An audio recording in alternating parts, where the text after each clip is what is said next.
మీరు ఊహించుకోండి, మీ అమ్మ నాన్న ఇంట్లో ఉన్న 2-3 బిడ్డల్ని రోజు చూసుకోవాలంటేనే ఎంత కష్టపడతారు. అలాంటిది పాప అధ్యాపకులు ఒక్కొక్క సెక్షన్కి 30 మంది విద్యార్థులు, 40 మంది విద్యార్థులు, 20 మంది అందరినీ కూర్చొని ఎంత ఒత్తిడి తీసుకుంటారు అధ్యాపకులు.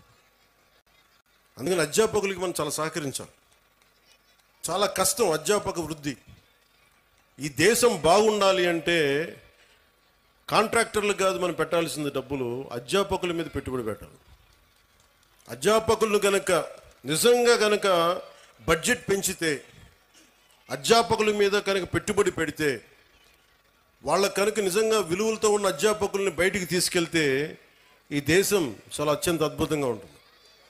అందుకని అధ్యాపక వృత్తి హైయెస్ట్ పెయిడ్ జాబ్ అవ్వాలని నా కోరిక. ఆ రోజు జరుగుద్దా నాకు తెలియదు, కానీ నా ప్రయత్నం నాకు చేస్తాను.